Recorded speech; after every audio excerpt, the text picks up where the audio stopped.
ಸಿಬ್ಬಂದಿಗಳಿಲ್ಲದ ಕಾರಣದಿಂದ ವರ್ಷದ ಮೊದಲ ದಿನವೇ ಉಡುಪಿ ತಾಲೂಕಿನ 23ನೇ ಬೈರಂಪಳ್ಳಿ ಗ್ರಾಮ ಪಂಚಾಯತ್ನ ಬಾಗಿಲು ಮುಚ್ಚಿದೆ.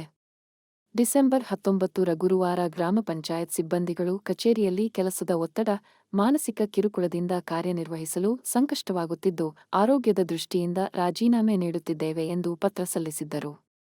ಈ ಬಗ್ಗೆ ಗ್ರಾಮ ಪಂಚಾಯತ್ ಅಧ್ಯಕ್ಷ ಮೇಲಾಧಿಕಾರಿಗಳಿಗೆ ಪತ್ರದ ಮೂಲಕ ಮಾಹಿತಿ ನೀಡಿದ್ದರೂ ಯಾವುದೇ ಕ್ರಮ ಕೈಗೊಳ್ಳದ ಹಿನ್ನೆಲೆಯಲ್ಲಿ ಜನವರಿ 1ರ ಬುಧವಾರ ಸಿಬ್ಬಂದಿ ಗ್ರಾಮ ಪಂಚಾಯತ್ ಕಚೇರಿಗೆ ಹಾಜರಾಗಿಲ್ಲ. ಸಿಬ್ಬಂದಿಗಳ ರಾಜೀನಾಮೆ ವಿಷಯ ತಿಳಿಯದೆ ತಮ್ಮ ಕೆಲಸಕ್ಕಾಗಿ ಗ್ರಾಮ ಪಂಚಾಯತ್ ಕಚೇರಿಗೆ ಬಂದು ಸಾರ್ವಜನಿಕರು ಪರದಾಟ ನಡೆಸಿದರು. ನಮ್ಮ ಬೈರಂಪಳ್ಳಿ ಗ್ರಾಮ ಪಂಚಾಯತಿಯಲ್ಲಿ 3 ಜನ ಸಿಬ್ಬಂದಿಗಳು ಮೊನ್ನೆ ತಾನೇ 19ನೇ ತಾರೀಕಿಗೆ ನನ್ನಲ್ಲಿ ಬಂದು ರಾಜೀನಾಮೆ ಪತ್ರವನ್ನು ಕೊಟ್ಟಿರ್ತಾರೆ. ಬಹುಶಃ ಅವರಿಗೆ ಇಲ್ಲಿ ಕೆಲಸ ಮಾಡಲಿಕ್ಕೆ ತುಂಬ ತೊಂದರೆ ಆಗ್ತಿದೆ, ಮಾನಸಿಕವಾಗಿ ಕಿರುಕುಳಾಗ್ತಾ ಇದೆ ಅಂತ ಹೇಳಿದ್ದಾರೆ. ಮತ್ತು ಮೌಖಿಕವಾಗಿ ಸವಿಸ್ತಾರವಾಗಿ ಎಲ್ಲವನ್ನು ತಿಳಿಸಿದ್ದಾರೆ. ನಾನು ಆ ವಿಚಾರವನ್ನು CEO ಅವರು ಹಾಗೂ EO ಅವರ ಗಮನಕ್ಕೆ ಮೊನ್ನೆ ತಾನೇ ತಂದಿದ್ದೇನೆ. 20ನೇ ತಾರೀಕಿಗೆ 10 ದಿವಸ ಆದರೂ ಯಾವುದೇ ಕ್ರಮವನ್ನು ಕೈಗೊಂಡಿರುವುದಿಲ್ಲ. ಇವತ್ತು ನಮ್ಮ ಗ್ರಾಮ ಪಂಚಾಯತಿಗೆ ಬೀಗ ಹಾಕುವ ಪರಿಸ್ಥಿತಿ ಬಂದಿತ್ತು. ಬೆಳಿಗ್ಗೆಯಿಂದ ಮಧ್ಯಾಹ್ನ EO ಅವರು ಬಂದು ಓಪನ್ ಮಾಡಿದ್ದಾರೆ.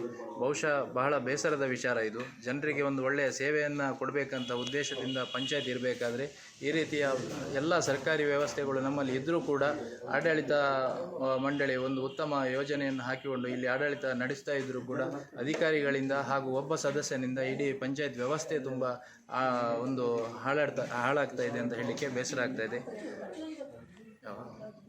ತಿಂಗಳಿಂದ ನಮ್ಮ ಇಲ್ಲಿ ಸಿಬ್ಬಂದಿಯವರು ಹೇಳ್ತಿದ್ರು, ನಮಗೆ ಏಕವಚನದಲ್ಲಿ ಹಾಗೆ ಬೈತಾನೆ, ಕೆಲಸ ಮಾಡಲಿಕ್ಕೆ ಬಿಡೋದಿಲ್ಲ ಎಲ್ಲ ಎಂತ ಹೇಳಿದರು.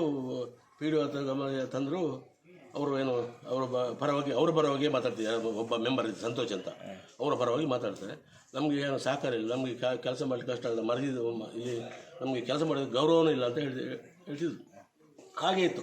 ಹಾಗೆ ಮೊನ್ನೆ ದಿವಸ ಏಕಾಏಕಿ ನಮ್ಮ ಪಂಚಾಯತ್ ಅಧ್ಯಕ್ಷರಿಗೆ ಒಂದು ರಾಜೀನಾಮೆ ಪತ್ರ ಕೊಟ್ಟರು.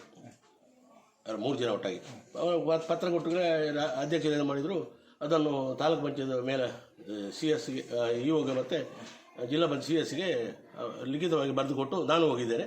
ಅವರ ಸಮಕ್ಷ ವಾಸ್ತವ ವಿಚಾರ ಇಂಥ ಉಂಟಂತ ನಾವು ಹೇಳಿದ್ದೇವೆ. ಈಗ ಒಂದು 10-8 ದಿವಸ ಏನು ಕ್ರಮ ತಗೊಳ್ಳಿಲ್ಲ.